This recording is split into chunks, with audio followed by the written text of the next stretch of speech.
everybody, and welcome to episode 90 of Sports Speak. Hope you're doing well. I'm Eddie Kalegi.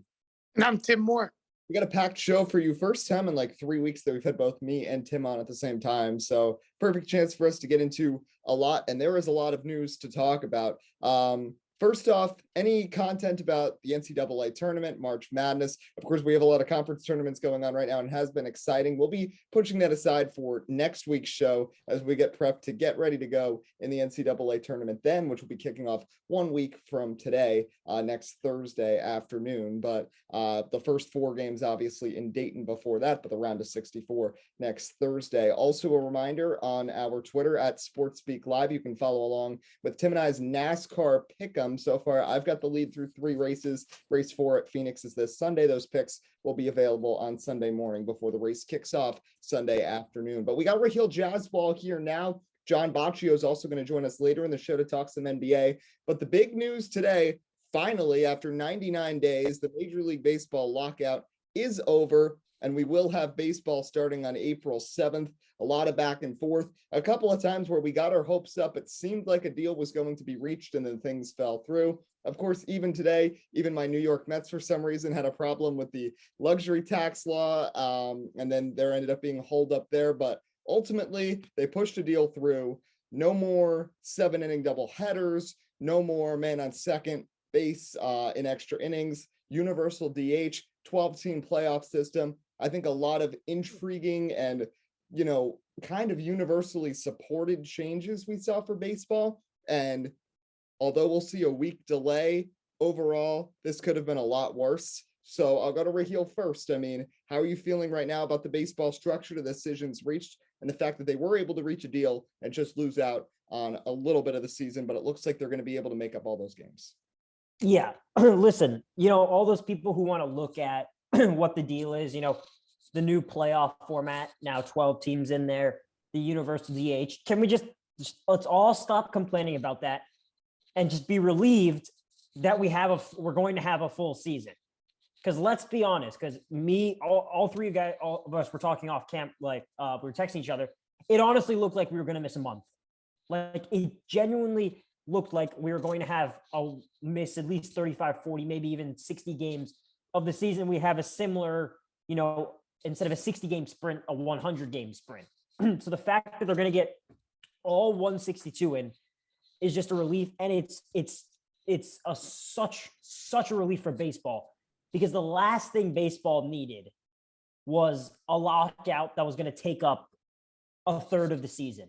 I think the players and finally the owners, they finally realized that, hey, listen, it's in our best interest, but not just for us, but for the sport, to get a deal done.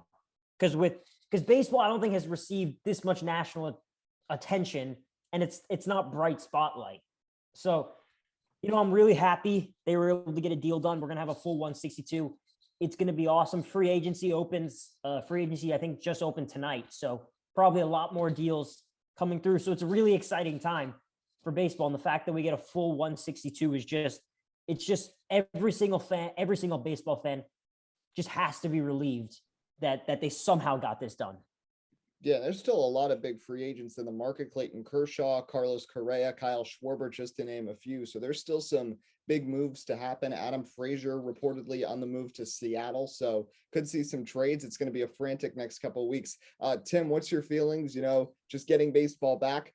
Honestly, from what I've said on past shows, and I think you'll agree with me here, I was expecting this, like Rahill, to drag out a little more, especially after what we saw in the delays in 2020 getting back going. But so I'm pleasantly surprised that we were able to get this going and only see the regular season pushed back by 1 week. Yeah, I kind of can't really think this in a reality, if I'm being honest, because I was dead set in my mind that we were going to have a COVID season 2.0 of seeing a 60-game season and owners and really these players, really burning bridges and running it out for the long haul. But yet, what a 24 hours. I mean, quite literally. If you listen to WFAN and you live in New York, or you listen to any other, major media network, I mean, I'll take a great example. You have, oh my gosh, I forget what his first name is. Keith McPherson, I think it is. He used to work for John Boy Media. Now he's on WFAN. Yes. I was listening to him last night, And I'll use him as a great example. He's a big diehard baseball guy, loves the New York Yankees. And he talked about a lot of his personal reasons of having, why this fall apart for him personally is such a problem, and really how baseball not starting the season on time is not good for any fan, including himself in general. But it's funny because in regard to, and I don't mean him, but overall, in a matter of 24 hours, you had practically every personality on the internet, every fan of baseball, quite literally having a mental breakdown. And then you go through your afternoon like, all right, well, we know baseball is not going to be happening for another extra week or so on. And then all of a sudden they strike a deal out of the middle of nowhere. And it's like, what a tale of 24 hours. Because there is not a single person last night that, including myself, cannot say was utterly disappointed. Can think about the fact that, well, we know right now that baseball at the earliest, and I think for the record, still the earliest, and you could correct me if I'm wrong, but I think they still can't start till Jackie Robinson Day, at least for the regular season, based upon what they still would have to go through. What they're reporting is that they're going to make up the rest of the games in 9-inning double headers. Right. So they would start April 7th. They would start a week before Jackie Robinson Day. Okay. Season would go a couple extra days, and then they'd throw in some double headers to get the full 162 in. Okay, because I missed that portion. That's why I wasn't sure if they were still going to start around Jackie Robinson Day. And I'm going to be honest too, is that to go through this full 24-hour swing, it's a mix of emotions. I'm so happy that baseball's back and they're willing to change. But I also am going to say this. I really still think in 5 years we're going to see the same exact problem again when they have to renegotiate, because I still feel the players didn't exactly get everything they wanted. But let's be honest, these guys want to get back on the field. And I guess you can kind of say, while the owners lost a lot and they met some more reasonable compromises, as much as the tension's been between both sides, I feel that really the owners, to an extent, kind of still win on this one. And I'm eager to see that, over the next 2-3 years, if MLB is willing to at least stay to what their promises are to the Players Association of still trying to converse, between seasons about certain changes that they can't change in the middle of the year, such as formats and so on. But it's definitely interesting, especially the big thing that intrigued me, which I think for the record is not included upon this, was, when they were talking about the other day about, a foreign draft and so on and all of that. So realistically speaking, that's a great talking point, but the players themselves didn't feel comfortable with that, only for the reason that you have to rush something together for 1 year. And I don't blame them for wanting time, but I'm just saying in general, if MLB keeps a promise that they'll give time to develop these things, come especially for the following agreement and maybe interact and get more closer to the players, you can start feeling like this is more of a players association, kind of like the NFLPA is, compared to really what it is for owners. Because I mean, even NBA, the players run the NBA. Let's be honest. In the MLB, it's owner ran. It's what the owners want. They're the money drivers. Yeah, the players make a lot of money, but the owners have practically all the say. In the NFL, owners don't really have a say to what they can do. They can, they have cap limits and so on, and that restriction, and they can expand and so on under that power. But a lot of it is a lot more of how they can, agree with the players. For example, you have players holding out the NFL all the time. It's not dominantly, but it's very proactive between both sides. Whereas the MLB, again, you don't really see that. But if the MLB can make that effort to make a change, I think it's going to be good. But if I'm going to be honest, as long as Rob Manfred's commissioner, you're probably not going to see that happen. So we'll probably see another argument in the next 5 years. But to conclude, it's so great that we're going to have baseball back. I'm just excited to see what's going to happen now with free agents and everything else. I mean, there's going to be a lot of trades. I really think there's going to be a lot of trades really as soon as the week ends. I think you're going to start seeing teams really trying to trade out. And the big thing is too, is I'm really eager to see now with camp and so on. We know minor leaguers already had a head start. They have obviously been able to go through, and I know minor league camps are different from major league camp, but a lot of the big stories you see during spring training are, hey, who are those guys that are young that may fill their spots in a roster and so on, and may get their opportunity. And because they have that advantage and they're more primed as of the moment, which, you would think makes a big play, but they're more ready to play in league games to, get ready and so on for spring training. I think that's going to tell a really good story to open up at least the next few weeks of spring training. Yeah, so you mentioned MLB free agency. We're also going to have NFL free agency going on at the same time. But before that, we've already had some trades and some movement. We'll talk about the Aaron Rodgers situation later, because honestly, it's not that big news. And honestly, with Aaron Rodgers' ego, he's probably pretty disappointed because, he wanted to be the big story. He's coming back to Green Bay. Then all of a sudden, an hour later, a blockbuster, Russell Wilson is going to the Denver Broncos. So I was on my college radio show a couple of days ago, and I talked about this trade soon after it happened. The Broncos had their hands forced that they had to go get an elite quarterback when Aaron Rodgers decided to stay in Green Bay, especially since they had set up a system where they could have brought in Aaron Rodgers, especially since they hired Nathaniel Hackett as quarterback. Now, Russell Wilson going to the Broncos, the Seahawks are clearly dysfunctional at this point. Then they released Bobby Wagner right after. So they're going into a wholesale rebuild, and they're going to be really, really bad over the next couple of years, especially if they have Drew Lock as their starting quarterback, and seeing who the other three teams are in their division. It's not going to be pretty. But for Denver, their hand was forced. They had to make a move for a quarterback. But you hear rumors about Von Miller wanting to come back. We know there's a lot of young talent on this team on both sides of the ball. Many people said last year they were just a quarterback away. It makes me wonder if potentially, I know this team isn't as talented as the Rams were, and there's still some holes and gaps to fill. Could this be a Rams 2.0 situation where you bring in a veteran quarterback, you already have talent, you're in a tough division, but you're able to overcome that and maybe contend for a division title or go even further in the AFC playoffs? I don't want to get too far ahead of myself, but I think the Broncos are in a good position right now. Russell Wilson, let's not forget, a 9-time Pro Bowler. Only year he didn't make the Pro Bowl was last year because of his finger injury, because it cost him a few weeks. And after that, he wasn't really the same, but many people think he'll have his full recovery now. He got his time off, and now he's in a happy situation. He's ready to go in Denver, and now he's in a tough, very tough conference. So I feel bad for Derek Carr, by the way, because now he'd be the best quarterback, I think, in the AFC South and the NFC South right now. Yet in the AFC West, he's the worst because he's got Justin Herbert, Patrick Mahomes, and Russell Wilson all there. That division is going to be crazy. Every divisional game in the AFC West next year is going to be must-watch TV. Someone, though, I do feel some karma for, and I'm pretty happy about it, is Jamal Adams, who forced his way out of New York because he didn't want to be a part of a rebuilding situation. Well, guess what? He struggled in Seattle for 2-3 seasons, and now he's stuck in another rebuilding situation. So kind of came back around to him. But I'll go to Rahill first. Of course, we were all shocked when that blockbuster trade happened. How do you feel about the move for Denver and Seattle? Yeah. All right. Well, before I say something, I don't want to make Tim too angry, but Tim, Sterling Shepard is coming back to the Giants on a one-year deal.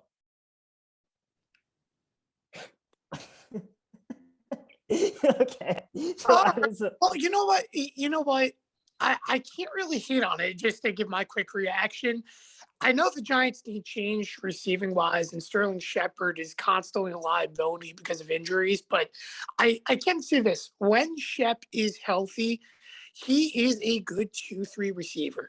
My big thing for the Giants is they gave him a big contract, obviously, after trading Odell Beckham Jr. to make him that guy when he, let's be honest, was never going to be that number one guy. He was a highly overpaid receiver, in my opinion, which the Giants, for the record, historically constantly overpay receivers. And the ones they properly overpay, end up either having something that goes wrong. For example, Victor Cruz, Odell Beckham Jr., obviously the Giants trade him away.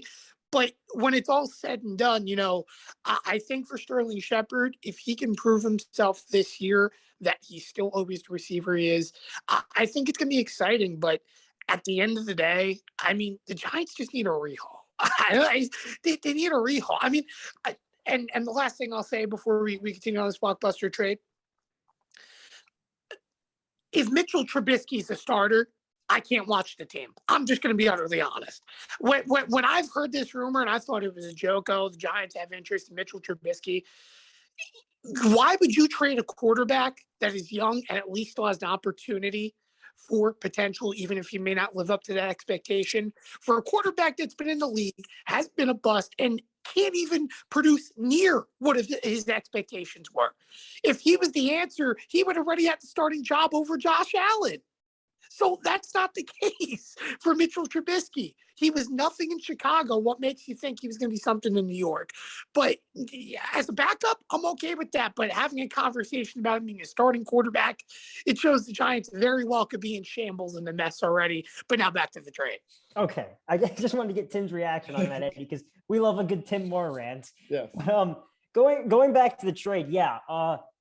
It's one of those deals that sort of came out of nowhere for a lot of people. And I know Seattle fans are going to be extremely disappointed, but hey, this writing was on the wall. I mean, Seattle, they got a good amount from the trade. They got 2 firsts, 2 seconds, Noah Fant. Drew Lock is not going to be much, but they've at least got some stuff to work with. And the problem with Seattle is they were always they were stuck in this position of, we're good, but we're not good enough. We're good enough to make the playoffs. But the problem is we don't draft well. We constantly trade back, and our cap situation is so bad we can't add to the team. So they were basically just rehauling the same team over and over and over again, not making any improvements, and they were expecting, different results. And it showed when Russell Wilson got hurt how bad that team truly is, how bad that offense truly is when Wilson is not in the lineup. So I thought it would be the end of Pete Carroll. I didn't think it would be the end of Russell Wilson. But Seattle fans also, releasing Bobby Wagner on the same day, it's going to hurt. But they were not going to be able to trade Bobby Wagner. His contract was way too big. No one was going to trade for him. Now you open up $16 million in cap space. Also came out, Wilson wanted to be paid like Mahomes. Okay, so let's say they kept him for another 1-2 years, then he can walk for nothing. So you might as well get him. Also, he's coming off his worst year. Now, a lot of people think that's the finger injury, but what if it's not? Let's just say it's a decline, and all of a sudden Seattle's stuck 2 years from now. Wilson walks and they don't get anything, and his trade value completely tanks. I'm not saying that's going to happen, but that's just another hypothetical. But as for Denver, they get their guy. They've been asking for a quarterback since Peyton Manning retired. They had John Elway, no one in between. Then they had Peyton Manning. Since then, they've had to go through Brock Osweiler, Trevor Siemian, Paxton Lynch, Drew Lock, Teddy Bridgewater, and it just didn't work. Okay, people don't realize that Denver defense. Okay, top 10 in yards allowed, and top 5 in points. So that's a really good defense that people don't seem to recognize. So, and Russell Wilson honestly doesn't even need to be 100% of what he was in Seattle if he's got a defense like that.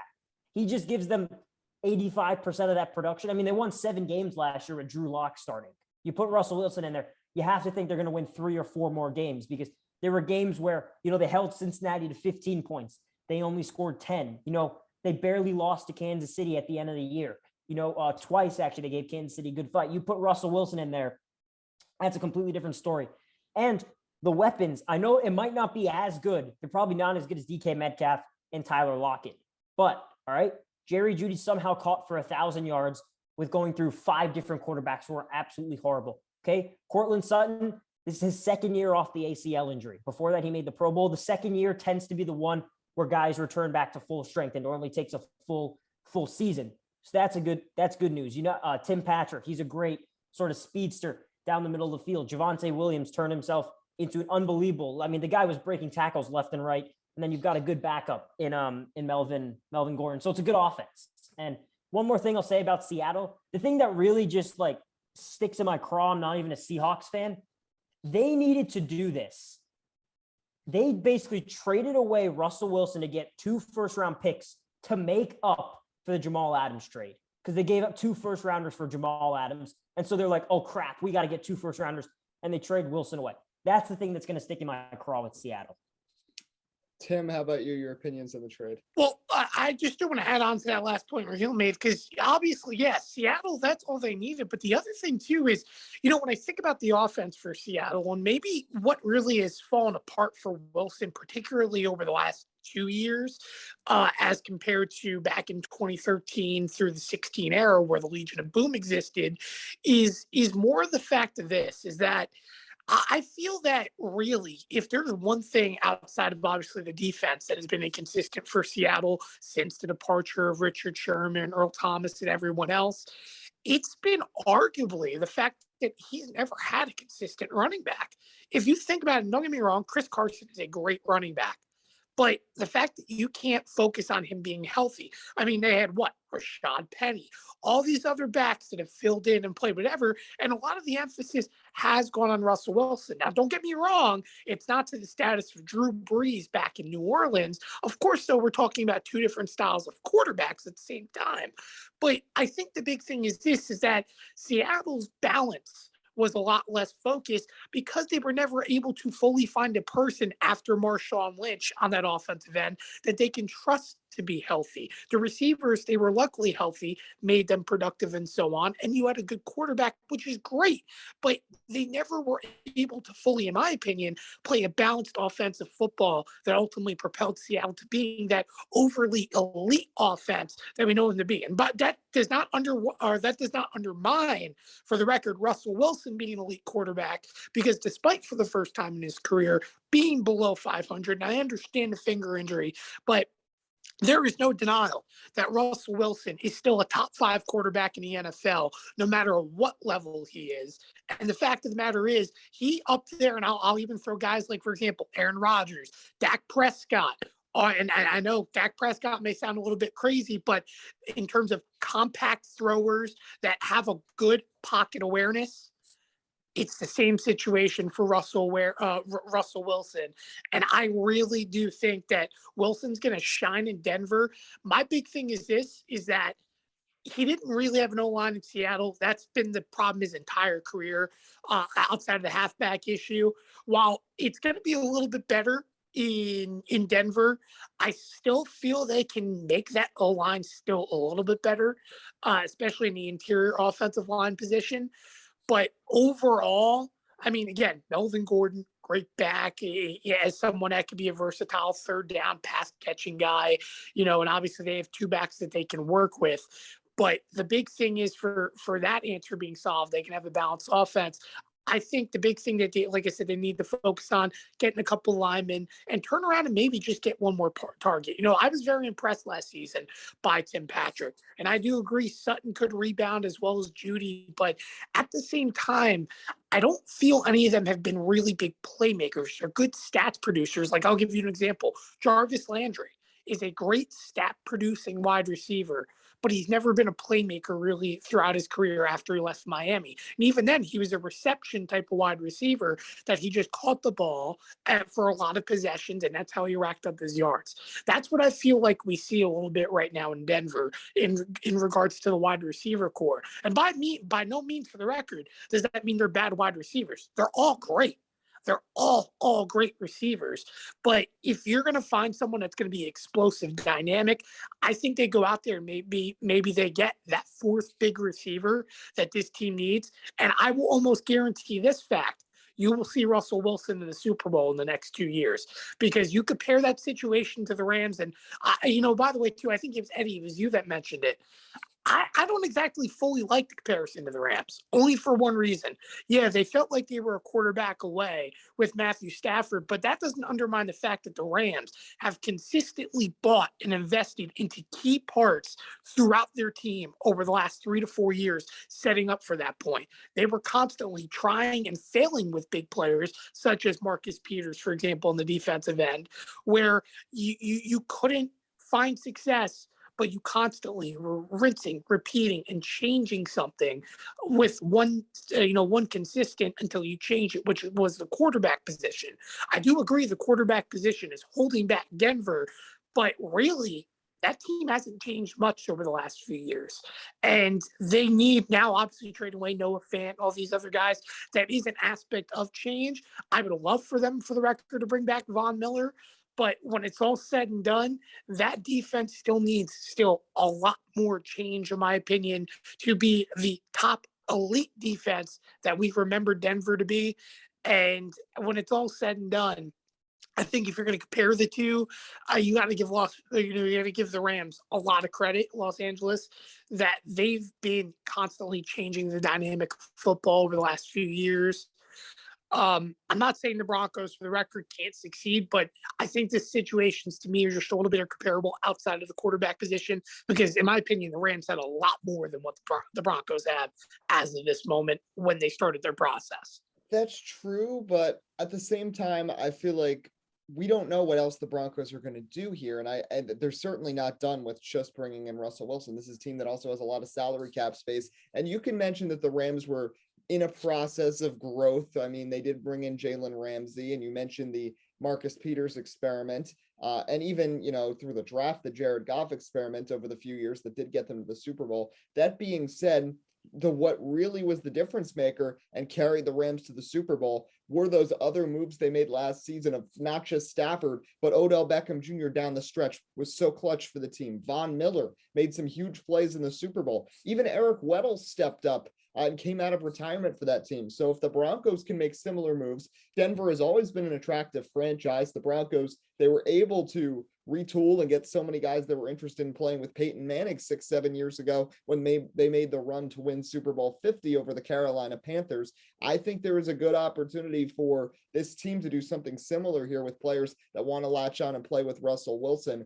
But one more point I want to make, and then I'll get to one more trade before we finish up. I just want to remember the AFC, everybody's saying it's so stacked. And I know I was just saying that about the AFC West. The Cincinnati Bengals made it out of that conference this year. So there's always the chance for a surprise. There's always the chance for a slip up. We know it's going to be stacked. We know how many great quarterbacks there are in the AFC. But a team that is not necessarily favored is certainly capable of taking down those players, especially if they can get hot during a 3-4 week stretch in the postseason like the Bengals did. The Denver Broncos certainly have that potential, and now they have a quarterback that's been to the Super Bowl twice and won one of them, and probably should have won a second if Pete Carroll knew how to call a play with the ball at the 3-yard line. But last topic with Rahill, I'm going to skip Aaron Rodgers because you know what? He doesn't deserve the media coverage, and it's pretty obvious what's going to happen. The Packers do not have salary cap space, so they can't really improve the roster. They can't draft. They're not good at drafting. So what's going to happen, they're going to be about the same. They'll have Devontae Adams. They'll win 12, 13 games. They'll get a good seeding. They'll win the NFC North, and then they'll lose to an NFC West team in either the divisional round or the championship round, and then Aaron Rodgers will be frustrated and complaining again. So that's about it with Aaron Rodgers. But let's talk about the other trade, Carson Wentz going to the Washington Commanders. So Carson Wentz going all over the place. The fact that the Colts were this willing to get rid of Carson Wentz when there's no clear alternative and no clear, who's going to be the replacement, and the two best quarterbacks that were on the market are already gone. First of all, just shows how much this franchise soured on Carson Wentz, specifically after one game, after the Jacksonville game. If they had made the playoffs, if they had won that game over the Jaguars, I think he'd certainly be back in a Colts uniform in 2022, even if they did lose in the wild card round. But just the way that the season ended and the way he played in that Jaguars game, they couldn't take it anymore. So now Carson Wentz replaces Taylor Heineke as the quarterback of the Washington Commanders. Definitely a step up. But we know the NFC East. We know it's going to be hard to beat Dallas. And I have my doubts about Carson Wentz, even as an Eagles fan, all the way back. And I've said it many times in this show before, and I know a lot of Eagles fans who disagree with me. I would have stuck with Nick Foles. I would have traded Carson Wentz after the Super Bowl season because I'm sorry, Nick Foles won that Super Bowl for you. I know Carson Wentz got you to that position, but I don't know if Carson Wentz would have beaten Tom Brady in that Super Bowl game, and Nick Foles did. And I kind of think he got a bit of a raw deal not being named the starting quarterback after winning a Super Bowl in the first Super Bowl for the Eagles in franchise history.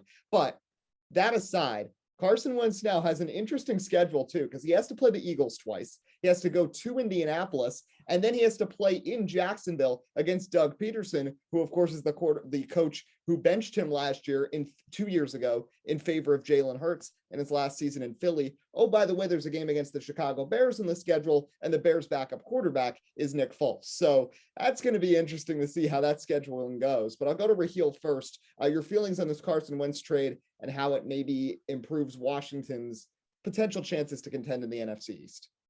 It doesn't improve Washington. I'm sorry. Listen, I've tried ever since Carson Wentz left the Eagles. I have tried, man. Okay, listen. He actually had a decent year in Indianapolis. I'd consider that a bounce back year. But the problem is that contract is just way too big. Washington agreed to eat all of it. They ate all 28 million of that thing. And I'm sorry, Carson Wentz cannot elevate Washington. Okay, all right. Let's cut the crap here. He cannot elevate Washington. Okay, if he couldn't do it in Indianapolis, he's not going to do it in Washington. All right, Indianapolis. They said we're done with it. We're going to get you out of here. We've got now 70+ million to work with in cap. Let's go out, get someone. I don't know. Let's get Jameis Winston or something. Let's get Matt Ryan or something. Let's get someone who doesn't throw interceptions at their goal line with their left hand. Let's go get some, because no matter how well Carson Wentz plays, there's going to be those just dumb high school quarterback, F it, let's do whatever we want moments. That's just part of his game. We have to deal with it. We made it. Okay. We saw it in Philly. We thought it would go away in Indianapolis. He made some really poor decisions in Indianapolis, guys. And that game against the Titans, if they win that game, they're probably in the postseason. That was a game, if they had won, they would have still been in the divisional race. Okay. So on the biggest stages, he tends to make these just it's because he's so talented. Like, you look at some of the throws he makes, you're like, oh my God, why is this guy being treated like chopped liver? And then you see the throws against Tennessee, you're like, oh, that's why. All three of us are thinking there, what are you doing? Okay, so anyway, but I just don't see how this elevates Washington. Okay, Washington, if you were going to try and get a quarterback, wouldn't you try at least in the draft so you don't have to deal with that contract? Okay, I've heard Matt Corral's name pop up in Washington. Kenny Pickett maybe in the later second. I don't think a quarterback is going to go in the first round of this year's draft. So you can easily pick one up in the second or third round, because I like Matt Corral. I think he's got a lot of, picking him in the second round, I think he's got good value.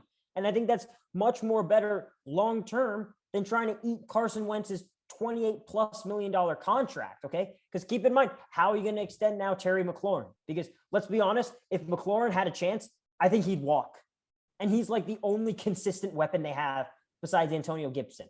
So to me, this is like a move that like a win now team would make. Washington is nowhere near that situation. Yes, they won the division, but they won on the back of their defense and veteran play from Alex Smith, and they won 7 games. This year, they actually showed decent signs with Taylor Heineke. I didn't think Taylor Heineke was that bad, to be completely honest. You honestly can make the argument he should have rolled with him for another year and maybe, take a quarterback and then put him in the next year. Instead of going out and getting Carson Wentz. But so yeah, that's what I have to say. I just don't see how this works for Washington, but it's great for the schedule makers. Hey, let's make a Sunday night game against Philadelphia. Let's make a Sunday night game against Indianapolis. But with the way the season imploded in Indianapolis, guys, they had 6 Pro Bowlers, an MVP candidate in Jonathan Taylor, Darius Leonard. They had an unbelievable offensive line. He still couldn't get the job done. So I just don't see how this helps Washington. And I'm going to be interested to see what happens with the Colts now, too, because, this is going to be the 6th different starting quarterback they've had in week 1 in 6 years. They've gone from Scott Tolzien to Andrew Luck to Jacoby Brissett, Phillip Rivers, Carson Wentz, and then who knows? I mean, seriously, their current starting quarterback is Sam Ehlinger. They're going to have to sign somebody, whether it be Teddy Bridgewater, Jameis Winston, Jimmy Garoppolo. The options are slim. A lot of people thought potentially the Colts would be a landing destination for Russell Wilson. I think people saw that more likely than Denver, but of course, Russell Wilson is gone. Aaron Rodgers is back in Green Bay, and it's going to be slim pickings here for Indianapolis. So we're going to have to see how things go here in the NFL over these next couple of weeks. Free agency getting started, franchise tagging in the books. Rahill Jaiswal, thanks as always for joining us here on Sports Speak. Anytime. All right, well, coming up, we're going to get into some NBA talk with John Boccio. Welcome back to episode 90 of Sports Speak. Part 2 of today's episode. Already talked to Rahill Jaiswal about the MLB reaching their CBA deal and some of the trades in the NFL this past week. I'm Eddie Kalegi. And I'm Tim Moore. We're joined now by John Boccio to talk some NBA action with just about 6 weeks left in the regular season. JB, thanks for joining us. Thank you for having me. I'm super excited. Well, of course, the big story, we're recording this Thursday night. So kind of at the same time as we get ready for the Nets and 76ers showdown, I was looking at Twitter just a couple minutes ago, and Ben Simmons has already gotten quite the chorus of boos from Philadelphia. Unsurprisingly, he was even getting them this morning outside the hotel walking to the bus. So the Sixers fans aren't too happy with him. Honestly, I'm shocked that Steve Nash and Sean Marks have chosen to even send Ben Simmons into that situation when he can't even play, and he's just going to be heckled for 2.5 to 3 hours, especially when allegedly there are rumors of mental health issues for Ben Simmons. I'm kind of surprised that that happened, and that he's there for this game. But I don't know. I mean, guess getting to exposed to the crowd for the first time might be better than having to deal with it when he's actually going to be on the floor with them the next time they play Philly, especially if they match up in a playoff series. But let's talk about this trade, of course. We've seen the Sixers playing really well. James Harden and Joel Embiid have fit so well together. And then on the other side for the Nets,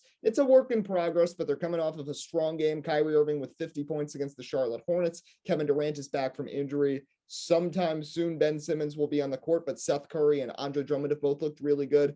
Do you think either of these teams can really contend for the Eastern Conference Championship, John? I think 100%. The Nets have been they haven't been phenomenal this season, but they've had their ups and downs. And now that Kevin Durant is finally back after that injury, he is going to massively help out this squad.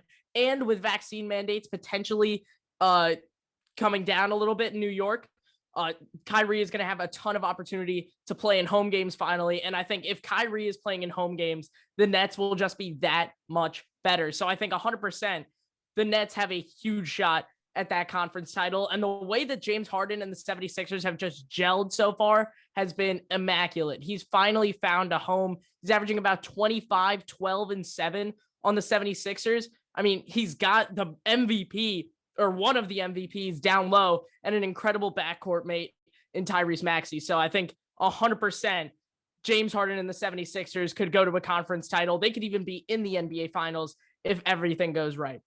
Yeah, Harden, Embiid, Tyrese Maxey have not lost a game together with all three of them on the floor, and I think twice in a row they had all three of them scoring 20 plus points. Tim, the Nets are still, I saw like in odds, they're favored, still the number 2 favorite to win the championship, which is kind of mind-blowing because they're in 9th place in the Eastern Conference, only behind the Phoenix Suns in Las Vegas odds. But of course we know what this team can do when they're healthy, but as we all know, that's the question. And Joe Harris isn't even going to be there. They already announced he's out for the rest of the season. Who knows when Ben Simmons is going to play? And you never know with Kevin Durant getting up there in age. Kyrie Irving still not cleared to play the home games, and they are 33 and 33. So what do you think about their chances here going forwards to, contend for an Eastern Conference title?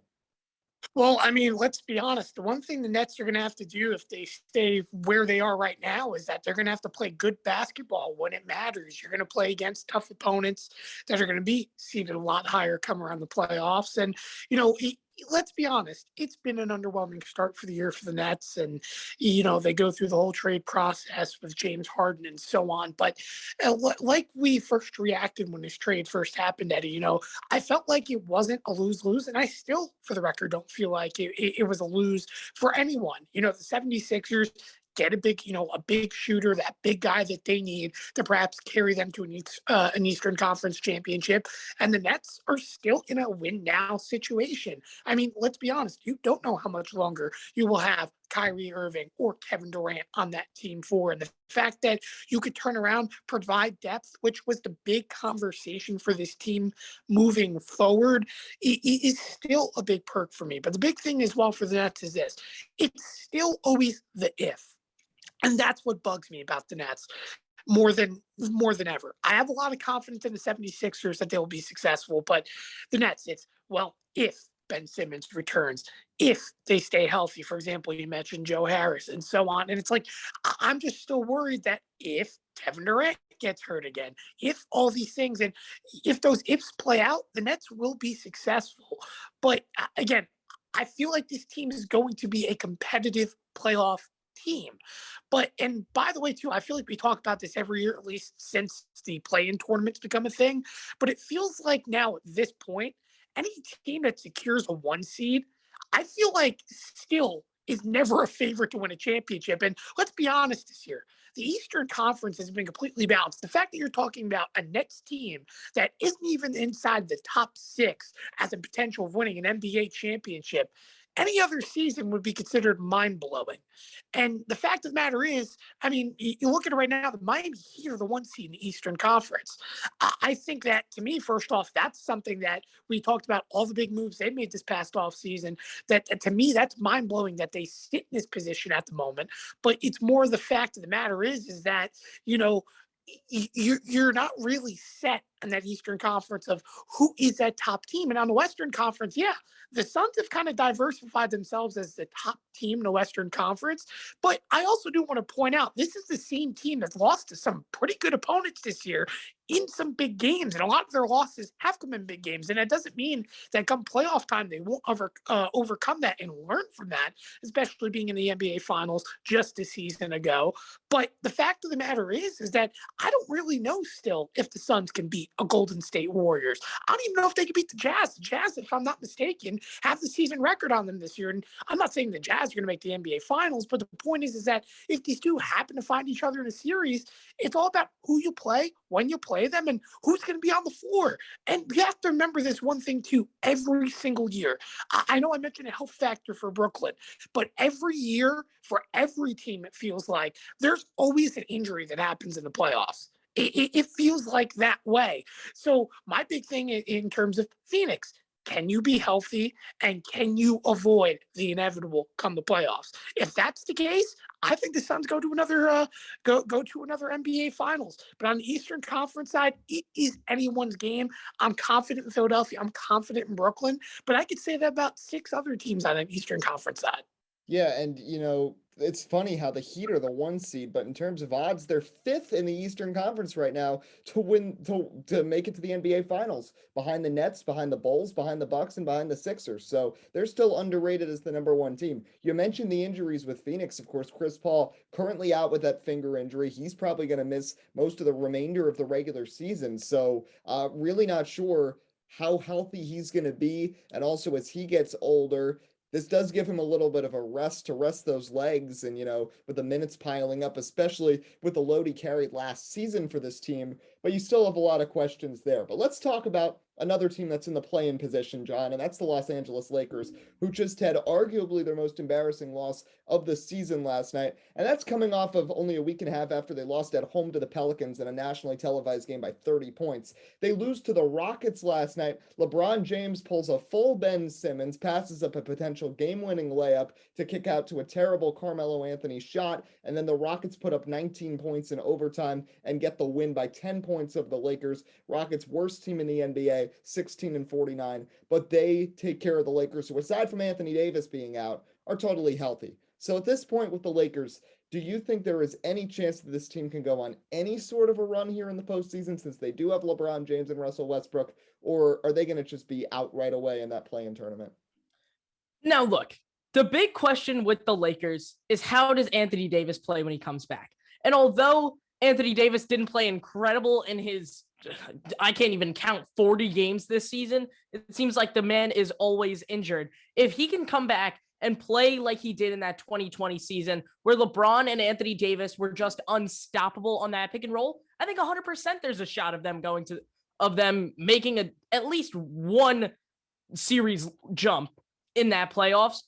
But if Anthony Davis comes back and he is as meh as he's been in these past few years, it is over for the Los Angeles Lakers. Russell Westbrook was a horrible trade, and I am not afraid to say it. And I know it may not be an unpopular opinion at this point, but Russell Westbrook, it is an understatement to say that he has been awful.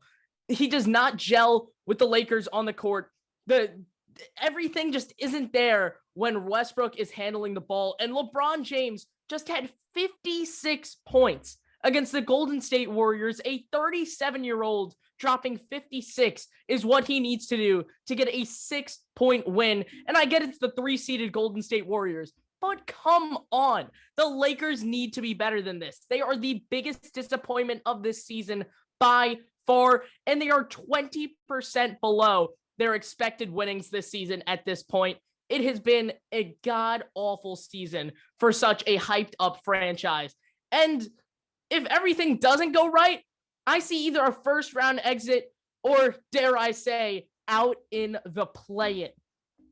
This is what I'm thinking. I was talking about this on my college radio show the other day. You mentioned the LeBron James 56-point performance. We know LeBron James has those types of games in him, but he can't string them together like he used to. For example, he had to sit out the game after the Warriors game against the San Antonio Spurs with knee soreness, and he explained how he didn't think he injured his knee. He was just dealing with some aches, and that's going to come when you're 37 years old and carrying the load like he is. But you need other players to step up. That's their only win since the All-Star break. They're 1-7. The only win is the 56-point performance. So we're at a point where LeBron James has to score 56 points for the Lakers to win a game, and that's just impossible. So what I see right now is that they'll get into the play-in tournament. They'll hang around 9th or 10th in the West. I think they could get through the play-in to get into the actual playoffs because it's a 1 or 2 games that they'll have to play. And I think LeBron James will be able to piece it together enough. Maybe Russell Westbrook will contribute in some way, but LeBron James in a 1 or 2 game stretch will be able to do that just like he did last year. But unfortunately, they're going to find themselves playing either the Phoenix Suns or the Golden State Warriors in a series where, aside from maybe stealing 1 game in LA, I don't think those series against either team goes anywhere past 5 games, regardless of whether Chris Paul is healthy, regardless of whether Draymond Green is healthy for Golden State, because the Lakers simply do not have the talented roster that everybody thought they did, because bringing together a bunch of older players, sometimes that's a smart idea, bringing in a bunch of veterans, but these guys are simply too old, too far past their prime, and they don't seem to like each other. And obviously the relationship is even more strained with Russell Westbrook, the rumors that the Lakers wanted to trade him and that LeBron James wanted him out. So obviously it's not going to work. So I think that's the furthest they go. Tim, how's your feelings on that? I was trying to hold back my laughter as much as I can because, JB described it perfectly. Let's just put it like that. The Lakers constantly cannot disappoint in being disappointing. Every single week, it feels like the Lakers progressively get worse and worse and worse. And you know what's funny? To me, I view it this way. Since we started Sports Speak all the way back to when the play-in tournament became a thing, right? You think about LeBron James for a minute. LeBron James loved the play-in tournament idea while they were inside the bubble. Turned around, he was anti-play-in tournament last year. I'm sure he's loving the play-in tournament idea this year all of a sudden. I remember when we had that episode when we were both freaking out about how hypocritical he was when he got stuck in the play-in tournament. I just think it's funny because now they sit in a play-in tournament situation right now. And it's just funny because it goes back to LeBron James regarding flipping opinions and so on. And I look at the Lakers roster and they got Russell Westbrook this year. They finally did the stuff with Melo that we've been talking about for a while, but it's a lot of old veterans. It doesn't mean anything at this point. Yeah, you thought maybe Westbrook would be the littlest bit better than Dennis Schroeder with his acquisition last season, but that didn't even live up to expectations. For all health aside, I know LeBron, 37, getting older, he's going to get hurt, but they've played him for so many minutes that you have to think about that usage point throughout his career, even before he was in LA.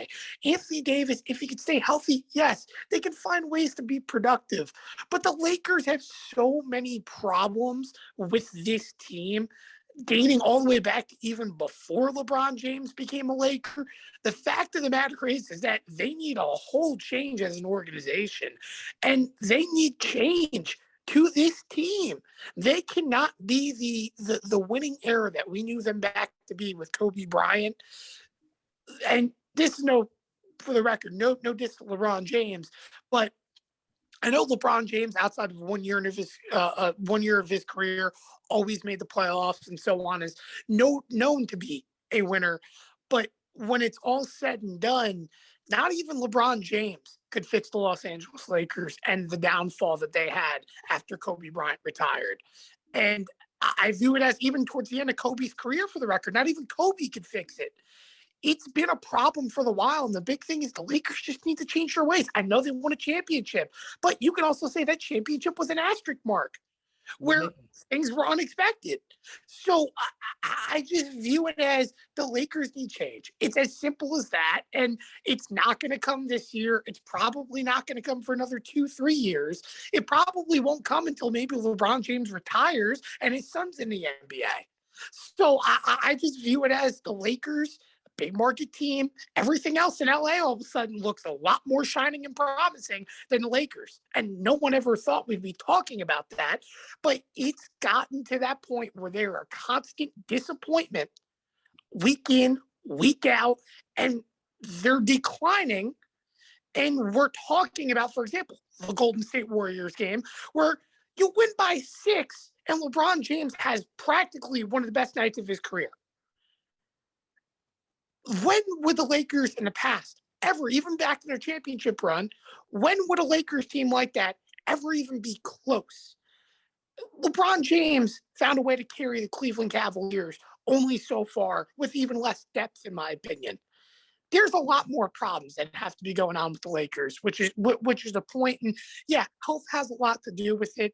But the fact that there's no scheme, no guys can agree, they traded away all their depth pieces as it is.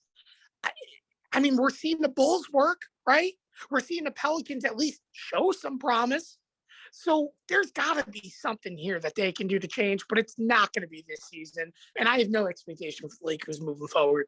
And the funniest thing that I always see, but the funniest thing that I always see in the standings is when the NBA posts, okay, here's the playoff teams, here's the play-in teams, here's the worst teams. And you see that Western Conference, you see the Lakers right there as the 10th seed. And then you see at the 7th seed, the first team, the first franchise that you could possibly think of when you think of the word dysfunctional, the Minnesota Timberwolves. Yep. The Timberwolves are over 500, and the Lakers are struggling to get the 10th seed. It is a disappointment every single time they step on the floor.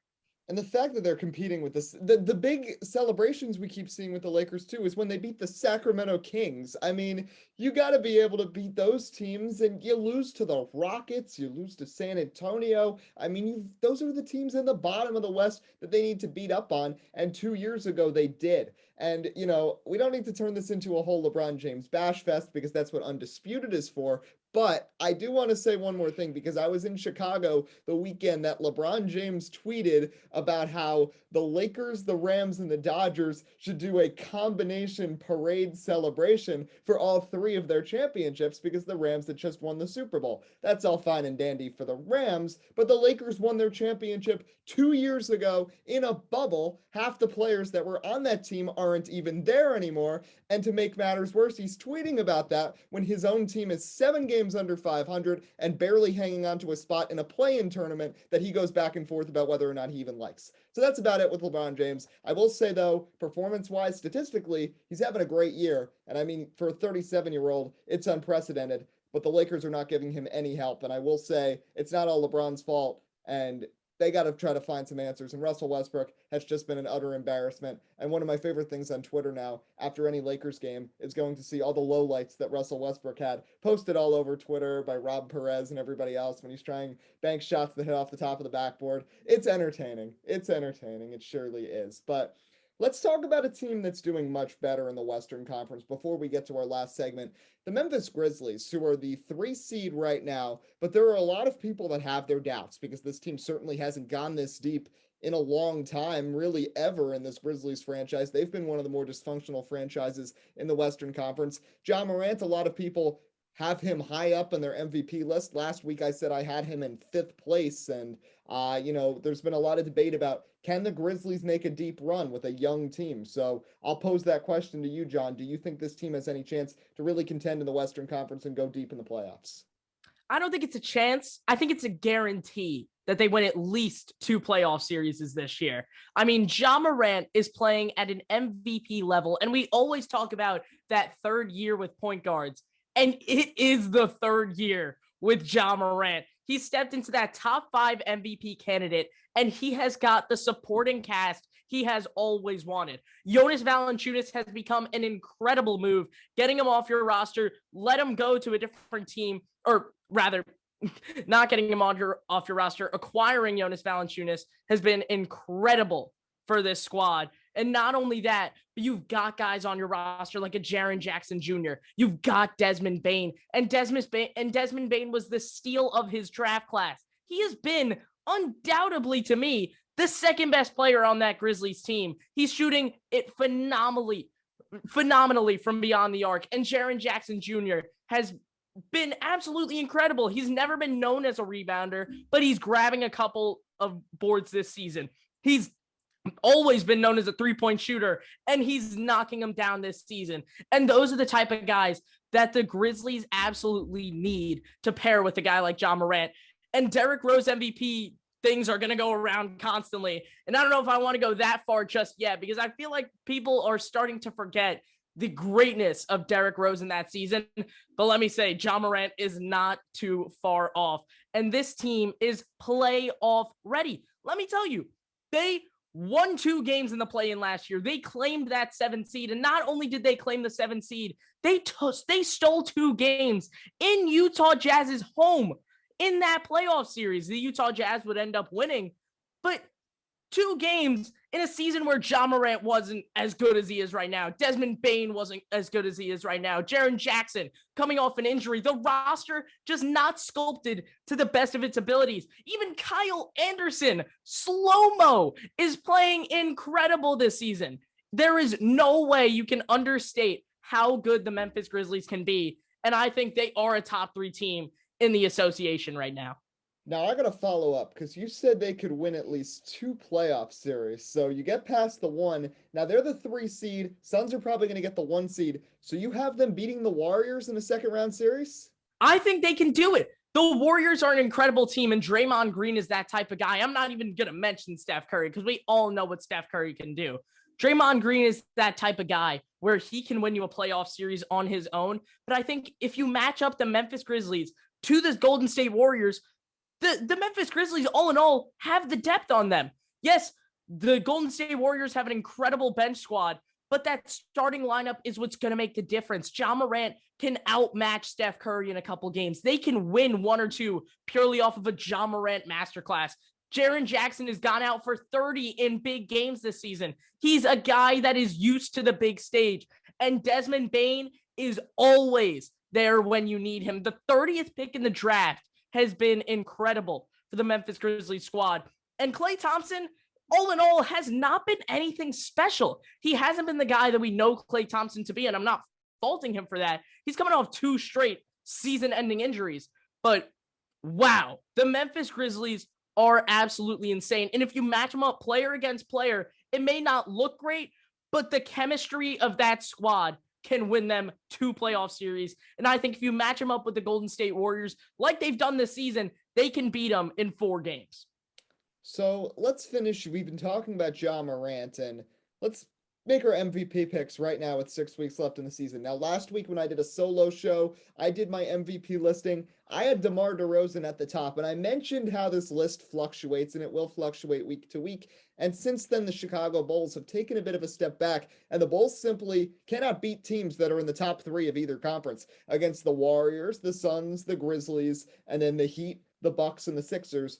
They're 0-14 this season. So they're beating up on everybody else. They're winning the games they're supposed to win, and they've stole some games. They've beaten Brooklyn once. They've beaten Cleveland a couple of times. They've beaten Boston, but they can't beat those top teams. DeMar DeRozan's having a great year, and I was very high on him last week. I think he's dropped down to number 2, and I'd move back up to number 1, the reigning MVP Nikola Jokic, just because of what he's done with Denver, especially with no Jamal Murray, no Michael Porter Jr. That Nuggets team could be dangerous in the playoffs too if both of those players come back. Let's not forget the performance that Jamal Murray had in the bubble 2 years ago when he went toe-to-toe and put up 50 points in a playoff game against Donovan Mitchell. And Michael Porter Jr. has made positive strides throughout his NBA career so far. And this team has been settling in with just Jokic. Aaron Gordon has fit well with the team. Monte Morris has stepped up in a big way, filling in for Jamal Murray as the starting point guard. And of course, Nikola Jokic is just such a rare talent, being able to pass the ball so well and average 8 assists a game as a center. not to mention that he's 4th in the NBA in scoring and in the top 5 in rebounding as well. So I've got Jokic right now overtaking DeMar DeRozan as my MVP. Tim, I'll go to you first. Who are you going with right now for MVP? Yeah, I'm not going to have much to say in this regard. I'm going to have to agree. I think Jokic is going to be the MVP this year. I mean, the way I'm looking for Jokic, obviously, this year really for the Denver Nuggets in general was a big proving ground. Obviously, you're missing one of your big points producers, and let's be honest, the expectation wasn't really much for Denver. I mean, we thought this team was going to be, lingering around the playoffs. We felt that they would make it ultimately, but we didn't really expect them to be doing so well. But yet Jokic has found a way to really carry them in night out. And honestly, I don't want to throw a player comparison, but he almost equates himself to a Ben Simmons that just can't dribble. And when I say by that is he can he can pass the ball, mix up the offense well, and he's a powerhouse. And the big thing too is for me is he's a real good piece down low in terms of defense. And I think that overall as well goes very underrated in terms of his playing ability.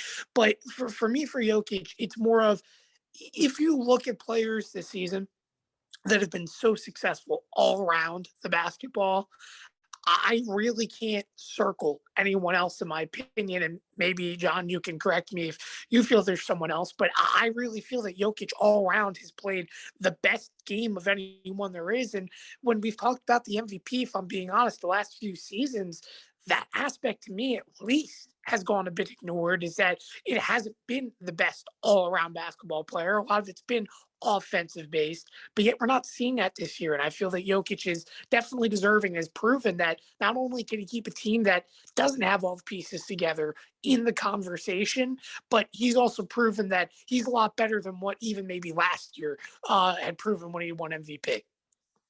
John, how about you? Who's your pick? It's 3 for 3 for Jokic. And Tim, you mentioned bringing up anybody else. I am going to say that Embiid is number 2 on that list, but Jokic right now is the MVP. His numbers are out of this world. And I was going to go on this whole rant about how Jokic has got every single piece of his game over Embiid, but I'm glad that we can all agree that Jokic is just phenomenal. His team, when he is off the court, is -9, and when he's on the court, they are +8. The impact that he makes on the Denver Nuggets roster is absolutely impeccable. And Nikola Jokic, although he may be the 5 or 6 seed and will teeter around there for the rest of the season, most likely, there is no flaws in his game. His defense is extremely underrated at this point in his career. His offense is unstatably, it's awesome. I'm speechless when I talk about the things that Nikola Jokic can do with the basketball. And nobody else is going to go out there like Nikola Jokic will and drop 49, 12, and 11 in an overtime stunning comeback to win them the game. I don't think any other player in the NBA can do it like Jokic, and that's why I've got him going back-to-back right now. Just over a month left in the NBA season. It'll be interesting to see how it all goes down as the play-in tournament is just 5 weeks away. John Boccio, thanks so much for joining us again. We really appreciate it. Thank you. I'm super glad I came.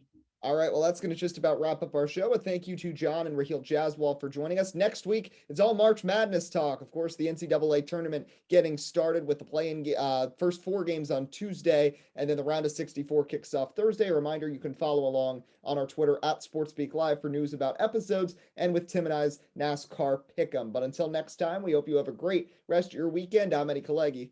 And I'm Tim Moore. And this was Sports Speak. Have a good rest of your day.